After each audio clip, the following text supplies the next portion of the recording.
Donc, M. Mzrahi, pour l'introduire, c'est un professeur à la faculté des sciences de Oujda. Donc, il est docteur de l'université Paris 6 en 1993 et il a obtenu son doctorat d'État à l'université toujours de Montpellier de Oujda en année 2000. Il est membre du laboratoire de recherche en informatique dans la même université. Et il est directeur du laboratoire de l'équipe de recherche traitement automatique de la langue arabe. Donc,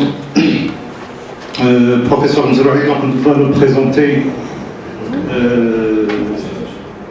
son séminaire qui est intitulé Importance des analyses morphologiques et syntaxiques dans le traitement automatique de la langue arabe. Et ça serait l'occasion de nous présenter la nouvelle version de leur analyseur morphosyntaxique qui s'appelle Al-Khalil. Donc c'est la deuxième version. Et donc je saisis l'occasion pour le remercier parce qu'il a fait un cours déjà dans la matinée, donc il a pris la route. Il vient juste d'arriver, même pas 2 heures. Donc en votre nom, je le remercie vivement. Donc à vous la parole, si vous avez. Merci, M. Arsenan. Moi, de mon côté, je tiens à remercier les organisateurs de m'avoir invité à faire cette présentation. Donc, ça va porter sur une introduction, donc ça ne va pas être détaillé, puisque les présents ne sont pas tous des spécialistes du Tala. Donc, je vais plutôt parler des choses générales et essayer d'expliquer les différentes problématiques auxquelles on fait face quand on fait du traitement automatique de la langue arabe et quelques propositions pour résoudre certaines de ces problématiques. Comme vous voyez, j'ai exprès choisi une fonte qui n'est pas très lisible pour le titre. Pourquoi? Parce que c'est exactement le problème, c'est le problème qu'on a là en cherchant à lire ce titre-là, c'est le même problème auquel fait face la machine quand elle cherche à traiter un texte. C'est-à-dire à partir de quelques informations, nous, avec le savoir qu'on a sur la langue, on arrive à déchiffrer les différents mots de ce texte-là ou de ce titre. Le titre, c'est le même que vous avez sur le programme. Alors la machine, c'est pareil. On lui apprend un certain ensemble d'informations concernant la langue et on lui demande d'analyser des textes qu'elle n'a pas apprises.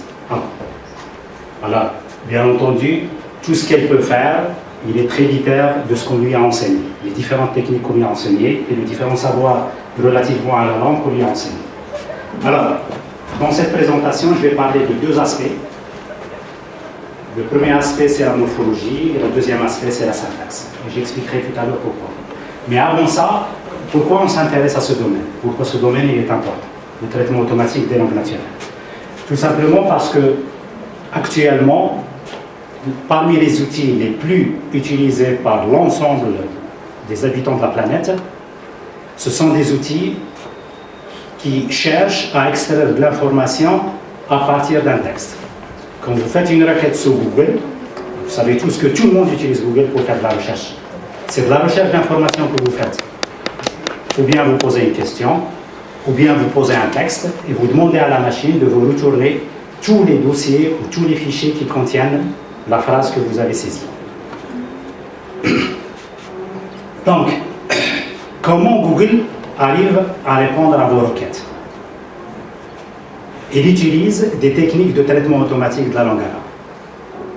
Quand vous écrivez un texte et vous cherchez à le traduire, vous pouvez utiliser n'importe quel système de traduction, y compris Google, et il arrive à vous donner une traduction avec un certain degré de fiabilité.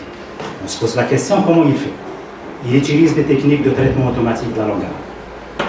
Quand vous écrivez un texte avec un traitement de texte, tel que Word ou autre, au fur et à mesure que vous écrivez, parfois il vous souligne les mots, ou bien en rouge ou bien en bleu, pour vous dire que peut-être il y a une erreur. Comment il fait? En utilisant des techniques de traitement automatique des langues naturelles. Donc, peut-être sans le savoir, c'est l'un des domaines qui existe dans pratiquement toutes les applications qui ont une relation avec un ordinateur. Quand vous touchez un ordinateur, soyez sûr et certain que vous êtes en train d'utiliser des logiciels qui entrent dans le cadre du traitement automatique de la langue arabe. Les défis auxquels on fait face, ou l'un des défis, autre la compréhension de la langue par la machine, c'est le volume de l'information que la machine doit manipuler chaque jour. Si vous regardez par exemple le nombre de messages électroniques qu'écrivent les 6 milliards d'habitants de cette planète par jour, c'est un nombre très très grand. Et notre objectif, je ne parle pas de moi, les gens qui s'intéressent au traitement automatique des langues naturelles, leur objectif c'est de développer des outils qui permettent d'analyser tous ces messages. Donc c'est un problème de big data, textuel, un ensemble très grand de textes qu'on doit analyser avec 2 contraintes. La première contrainte, c'est la contrainte de temps. Il faut que ça soit fait le plus tôt possible, avec un minimum de temps, parce qu'on a besoin des réponses rapides. Et il faut que ça soit fait avec la plus grande précision possible. Donc, c'est ces 2 contraintes-là qui vont juger la qualité de n'importe quel logiciel développé dans le cadre du traitement automatique des langues naturelles.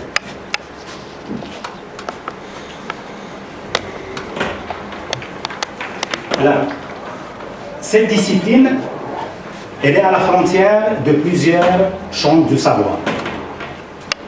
Pour pouvoir travailler dans ce domaine-là, il faut une équipe dans laquelle on a un savoir dans le domaine linguistique, et on a un savoir dans le domaine informatique, et on a un savoir aussi dans le domaine mathématique. Vous allez voir, à partir de l'exemple qu'on va traiter, par exemple Al-Khalil, on ne peut développer un tel système que si on arrive à jumeler ces 3 savoirs. Un informaticien tout seul ne peut pas développer des outils qui soient performants en traitement automatique des langues naturelles. Un linguiste tout seul est incapable de développer de tels programmes, et un mathématicien, c'est pareil. Mais en jumelant ces 3 savoirs, on arrive à avoir des systèmes qui soient performants.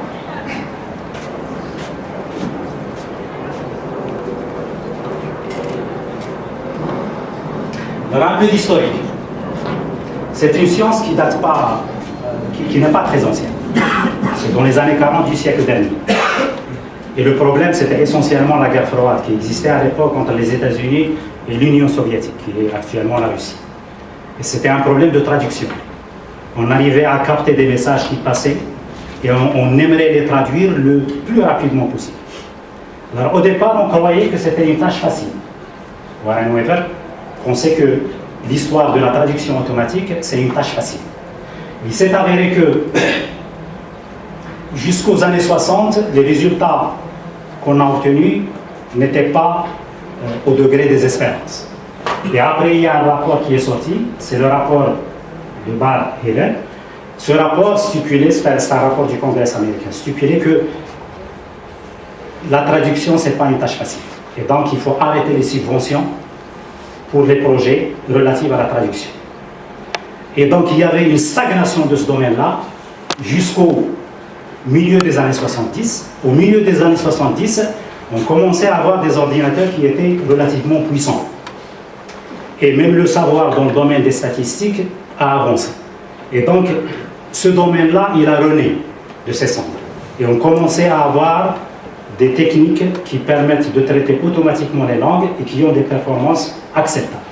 Et depuis ce temps-là, la recherche dans ce domaine-là, elle est en pente croissante. D'année en année, la recherche, elle s'accroît. Alors, les approches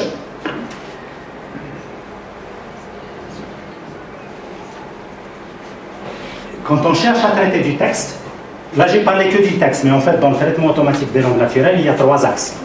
Il y a traitement du texte, il y a traitement de la parole, il y a traitement de l'image.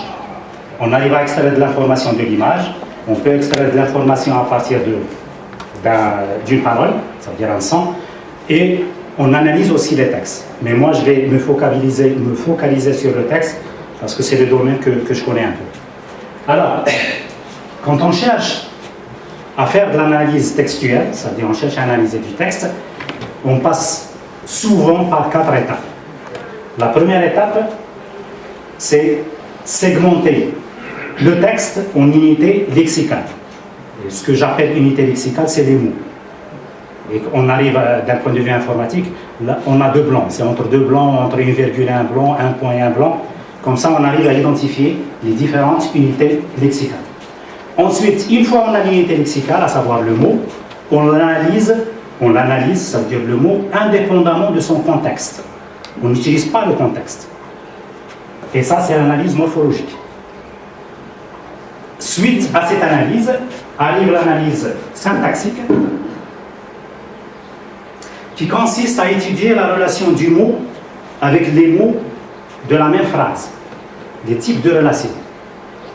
Par exemple, pour les phrases françaises, souvent le type le plus fréquent, vous avez un sujet, un verbe, un complément. Donc il faut identifier dans une phrase ces trois composantes. C'est quoi le sujet, c'est quoi le verbe, c'est quoi le complément. Et la dernière analyse qui est la plus difficile, c'est l'analyse sémantique, dalala. L'analyse sémantique, ça veut dire c'est le sens de la phrase. On peut avoir des phrases qui sont correctes syntaxiquement et qui sont incorrectes sémantiquement. Une phrase où vous avez un sujet, un verbe, un complément, elle est correcte syntaxiquement. Mais elle peut n'avoir aucun sens. Je mange la voiture. Ça n'a aucun sens. Donc, au niveau syntaxique, vous avez, si vous utilisez un analyseur syntaxique, il va vous dire que votre phrase elle est correcte, mais quand vous arrivez à l'analyse sémantique, si vous avez un bon analyseur sémantique, il va vous dire que votre phrase n'est pas correcte. Donc voilà les trois niveaux par lesquels on passe en général, je dis en général, pas toujours, les trois niveaux par lesquels on passe pour pouvoir analyser un texte. Le premier niveau, le niveau morphologique, le premier niveau, il n'est pas de problème, hein, ça veut dire pour avoir les mots au niveau lexical, n'a pas de problème. Mais le deuxième niveau, ça veut dire le niveau morphologique, pour les langues latines, par exemple, c'est un problème qui est fermé, hein, ça veut dire ils ont tout fait. Au niveau syntaxique, il y a encore du travail à faire. Et il suffit d'écrire un texte, par exemple, sous Word, et vous regardez ce qu'il vous souligne, ce n'est pas toujours correct. Donc, il y a encore de la recherche à faire. Au niveau sémantique, ils ont parcouru un certain chemin. Je parle des langues latines et des langues anglo-saxonnes. Ils ont parcouru un certain chemin, mais il y a encore du travail à faire. Ça, c'est pour les langues autres que l'arabe. Pour la langue arabe, on est au tout début. On est un peu avancé en morphologie, un peu avancé en syntaxe, et en sémantique, il n'y a pas grand-chose à faire.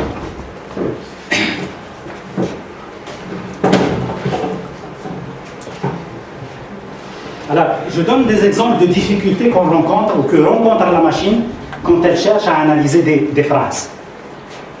Au niveau morphologique, si vous prenez ces trois phrases, le mot qui est en rouge, sur le plan graphique, c'est le même mot, sur le plan graphique.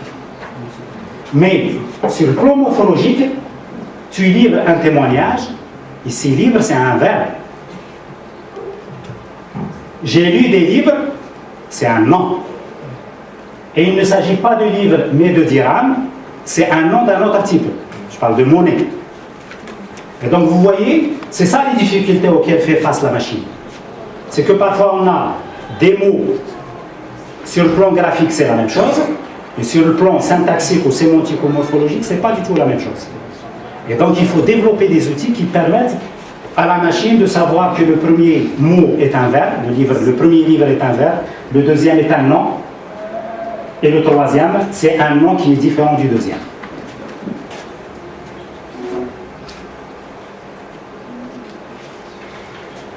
Alors, sur le plan syntaxique, il mange une pomme avec les doigts, il mange une pomme avec la peau. Alors, la seule différence, c'est avec les doigts et avec la peau. Avec les doigts, ça correspond à la personne.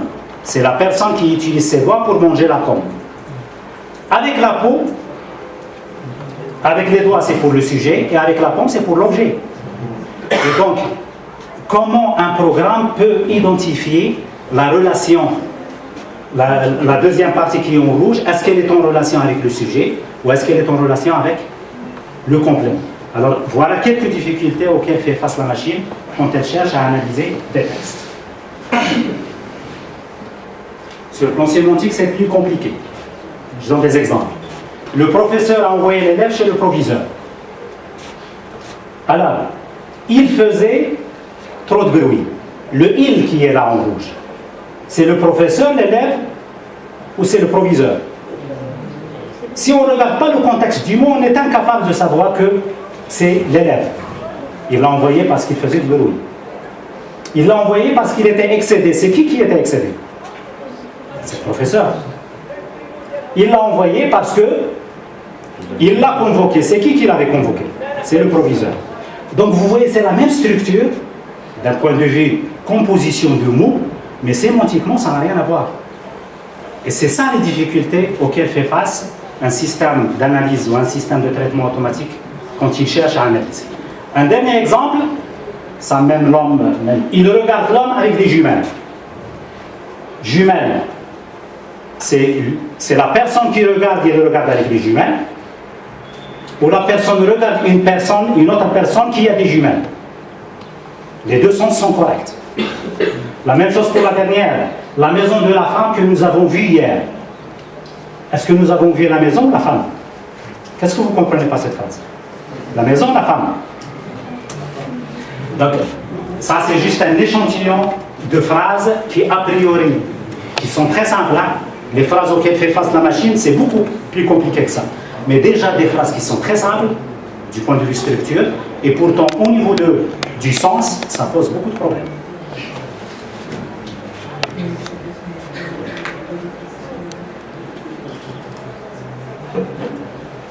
Alors, j'arrive à la morphologie. C'est quoi la morphologie? La morphologie, c'est le domaine de la linguistique qui cherche à étudier le mot d'une manière isolée par rapport au contexte. Ça veut dire qu'elle prend le mot tout seul et elle cherche à l'analyser. Alors, selon l'approche classique, un mot, il est composé de morphèmes. Et pour pouvoir analyser un mot, il faut le segmenter en ces morphèmes. Il faut identifier les différents morphèmes du mot. Alors, pour pouvoir le faire,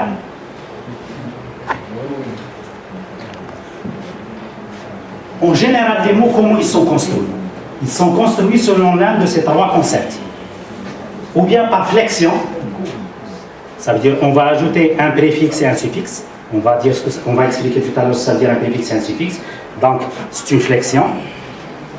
Ou bien par une dérivation. On expliquera tout à l'heure c'est quoi, on est chez 4. Ou bien par composition. On va détailler chacune de ces trois concepts. Alors, ces trois concepts, on ne les trouve pas dans toutes les langues. Dans la langue arabe, on trouve les trois concepts. Dans les langues latines, on ne trouve que le premier et le troisième. Il n'y a pas la dérivation. Et donc, chaque langue a ses caractéristiques. Alors, pour la flexion.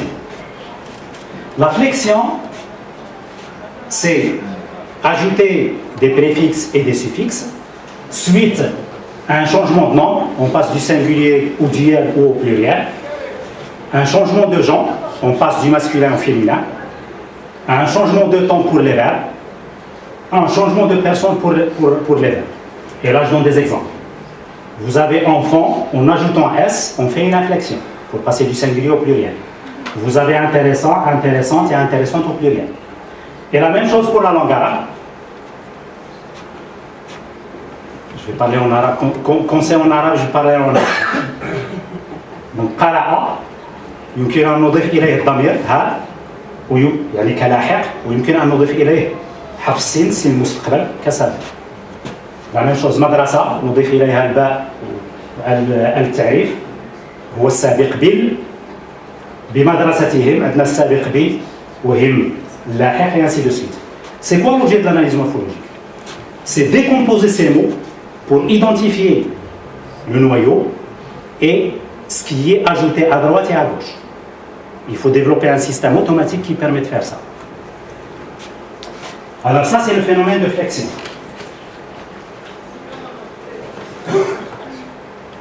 Alors, la flexion, elle n'induit pas un changement de catégorie grammaticale. Ça veut dire, si on a un mot qui est un verbe, quand on lui ajoute des préfixes et suffixes, il reste un verbe. Il ne change pas de catégorie grammaticale. Les catégories grammaticales, il y a le verbe, le nom et les outils, en gros. Mais je vais les détailler un peu plus tard tout à l'heure, chacun. Alors, les différents mots qui sont liés par la flexion, ils ont quelque chose de commun. Ce quelque chose de commun, c'est ce qu'on appelle le lemme. C'est la plus petite entité qui a un sens et qui est commune à un ensemble de mots. Donc on arrive à obtenir un ensemble de mots à partir de cette entité minimale. C'est l'entité minimale qui a un sens. Alors, pour le français, le lemme, c'est l'infinitif des verbes, pour les verbes. Et pour les noms, c'est le singulier. Pour la langue arabe, c'est un peu différent. Pour la langue arabe, le lemme, on dit en arabe fara. Le fara, هو الفعل المسند إلى الغائب المفرد في الماضي. يذهبون الفرع ديالو هي ذهب. Et pour les noms, الأسماء, le lemme هو الاسم المفرد المذكر إذا وجد. بعض الأسماء عندها مؤنث وما عندهاش مذكر إذا وجد. وإذا لم يوجد المذكر بحال المدرسة. Madrasa, c'est quoi le masculin de madrasa? Ça n'existe pas. Donc son lemme, c'est madrasa. Madaris, son lemme, c'est madrasa. Alors que par exemple, mu'allima, c'est quoi son lemme? C'est mu'allim. Donc voilà les définitions qu'on a adoptées pour le lemme.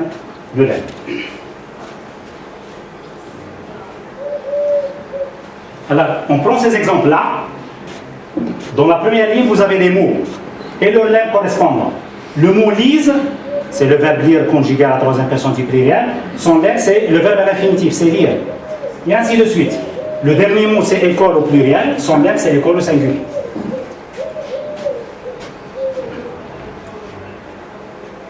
Alors que pour la langue arabe, non, j'ai donné le style ici. Regardez la dernière ligne. La dernière ligne. Vous regardez la première ligne et la dernière. La première et la dernière. Bimadarisihim, le lemme, c'est madrasa. Falmu'allimat, le lemme, mu'allim. Wantasarna, c'est un verbe, le lemme, fi'l intasara. Et ainsi de suite. Tout à l'heure, je parlais du stem.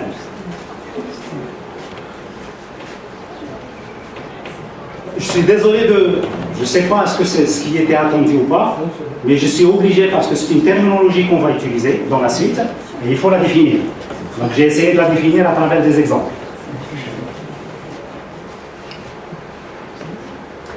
On a parlé de l'inflexion, c'est la première manière de construire des mots. La deuxième manière, c'est shtiqaq, la dérivation. Et ça, il est très fort en langue arabe. Ce qui m'intéresse, c'est la langue arabe. Cette notion de dérivation, on la trouve très présente en langue arabe. Mais même en français, il y a une sorte de dérivation. Alors, on peut avoir des dérivations par préfixation. Si vous prenez le mot relire,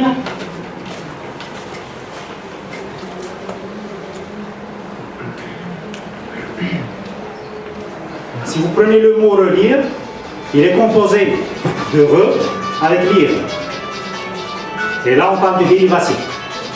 Si vous prenez le mot conserveux, ça provient du concert avec ce suffixe. Et ça, c'est les trois types de dérivation. Par préfixation en ajoutant un préfixe, c'est re. Par suffixation en ajoutant un suffixe, c'est e. Et par parasynthétique, ça veut dire on ajoute en même temps un préfixe et un suffixe. C'est le cas du verbe intraveineuse. Intraveineuse, ça vient de intra, le préfixe. Ça, c'est ce qu'on appelle le stem. Et ça, c'est ce qu'on appelle le suffixe. À la différence de la flexion, la dérivation, elle peut induire un changement de catégorie grammaticale. On peut passer d'une catégorie à une autre par le phénomène de dérivation, ce qui n'était pas le cas dans le cas de la flexion. Pour la langue arabe, la dérivation elle est liée à deux choses, à la racine et au modèle ou bien l'échelle. On utilise les deux terminologies. Liées aux ânes. On arrive à avoir la dérivée d'un mot en partant d'une racine.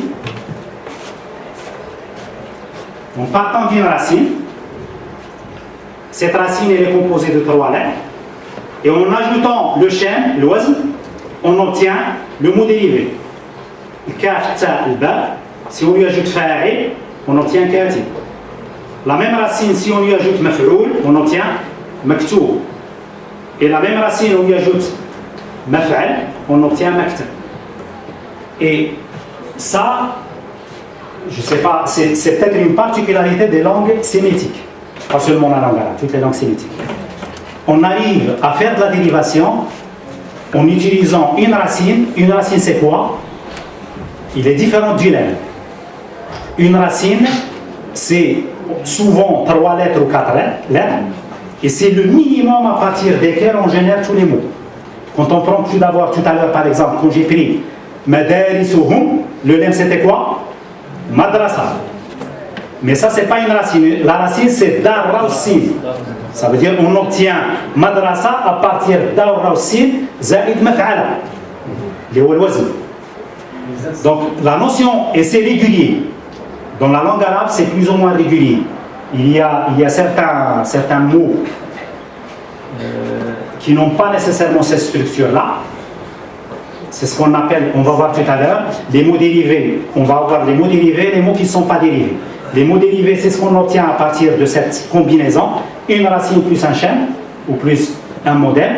Et les mots non dérivés, ceux qu'on n'obtient pas à partir de cette structure.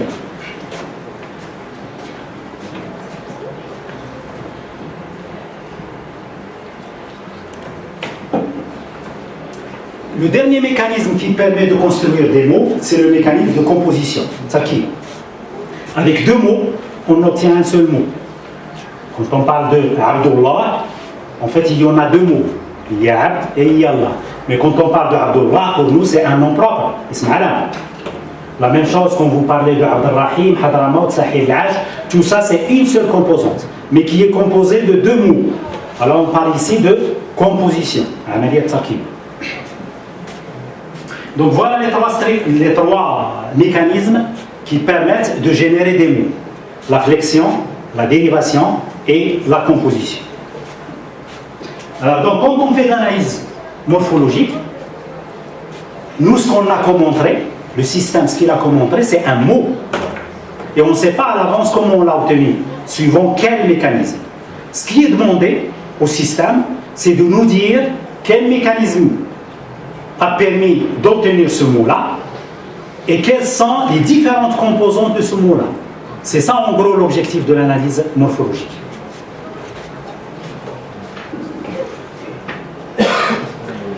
Alors, les types de morphèmes, ça veut dire les différentes composantes du mot.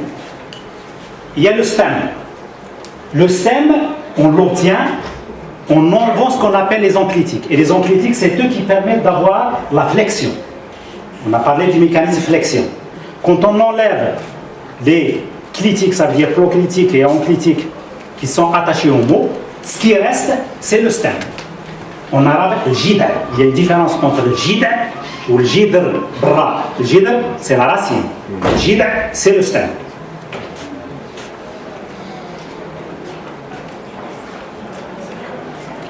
Le lemme, je l'avais déjà défini avant. Je l'ai défini pour les langues latines et pour la langue arabe. Il est différent du stem, on va voir un exemple tout à l'heure. Et à la fin, la dernière composante, plus petite, le lemme il est toujours plus petit que le stem. Et plus petit que les 2, c'est la racine. Ça veut dire que c'est les 3 lettres ou les 4 lettres minimales à partir desquelles on peut former tous les mots. C'est ce qu'on appelle la racine. Alors, comme exemple, mais avant ça. Alors, à ces 3 composantes, plutôt à ces 2 composantes, le lemme et le stem, il y a des parties qui s'ajoutent à gauche et à droite. Ces parties-là, ils ont des noms. Alors le premier qu'on voit, c'est ce qu'on appelle un affixe. Un affixe, c'est quelque chose qui s'attache au mot. Il peut s'ajouter à la droite, il peut s'ajouter à la gauche, en gauche, et pour la langue arabe, il peut être au milieu. On va voir des exemples. Alors, il y en a 4 ou 5 types. Le premier type, c'est l'enclitique. Alors, quand vous prenez ce mot-là, Fasa, c'est un nom critique. Et si on dit maqab al-sabiq, ça veut dire qu'il y a sabiq. On va voir tout à l'heure c'est quoi. Donc, nom critique, c'est quand il existe, c'est la première partie du mot. Ensuite, vous avez ma ba'd al-lahiq. Dans notre exemple, ça va être Damir Ha. Alors, qu'est-ce qui va nous rester? Si on enlève l'onclitique et le proclitique, qu'est-ce qui va rester dans ce mot-là? Yutali'una. Yutali'una. Ça, c'est le stem. Quand on enlève l'onclitique et le proclitique, on obtient le stem. À partir du stem, on va récupérer. Avant ça, on va définir le préfixe. On a parlé du l'onclitique, maql sabiq. Sabiq, c'est ce qu'on appelle le préfixe. Il y a un mudara dans cet exemple-là. Et le suffixe, ça veut dire qui vient. Le suffixe, ça va être lahiq. Ça va être le waw nun tajib. Qu'est-ce qui va rester si on enlève le préfixe et le suffixe? Tala, fi'l tala. Et c'est lui le lemme.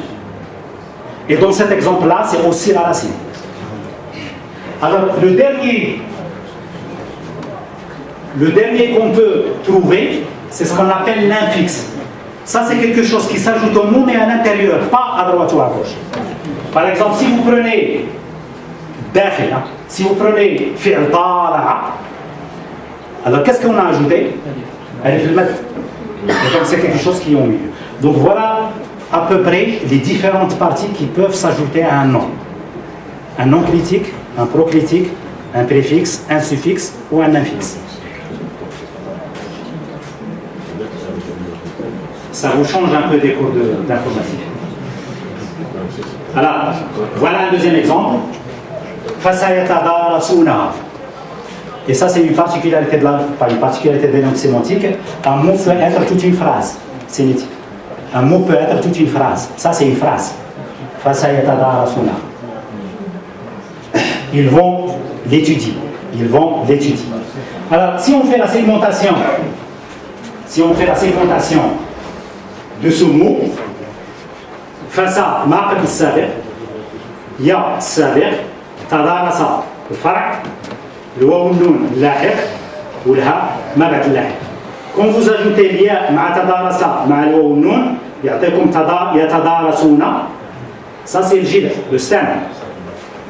Et voilà son chêne, et voilà sa racine. Et donc, à partir de cette composition-là, on obtient ce mot-là. Alors, un analyseur morphologique, son objectif, c'est pas